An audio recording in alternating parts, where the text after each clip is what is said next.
making their voices heard. Demonstrators demanding that charges be dropped against a Hartford teenager. Good evening, everybody. I'm Keith Kuntz. And I'm Ann Craig in for Ann Nyberg tonight. Supporters say that 18-year-old Luis Anglero was the victim in this case, tasered by a Hartford police officer. But prosecutors, they see things differently. They've charged that teen with breach of peace and say he interfered with an officer. News 8's Josh Scheinblum has the very latest tonight from outside Hartford Community Court. Josh?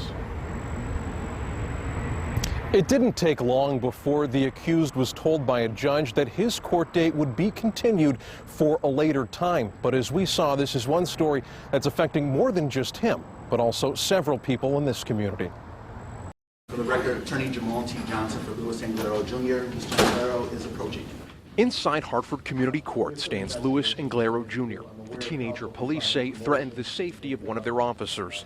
He's been charged with breach of peace and interfering with police for an incident that happened in late August. We're seeking a continuance by agreement to October 15th. It was all caught on tape.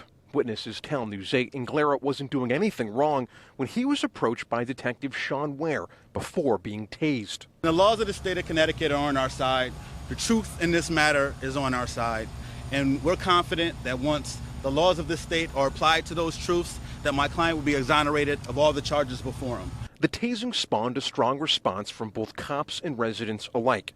In fact, there have been a series of protests held to arrest the officer involved and drop the charges against Anglero. HPD! Shame, shame!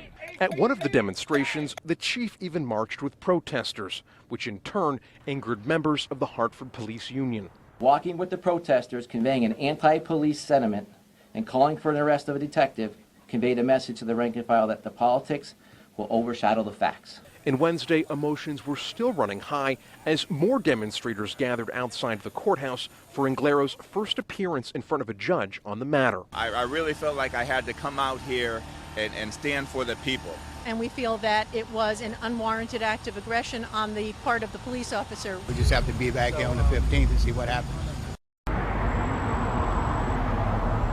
Anglero is due back in court on October 15th. I spoke to his mother earlier today about what she thinks about the case being continued. She declined our request to talk on camera, citing she was nervous about what Anglero's lawyer might have to say about the matter. But she did say, quote, "I don't like it," end quote. But now we're live in Hartford. Josh Scheinblum, News 8.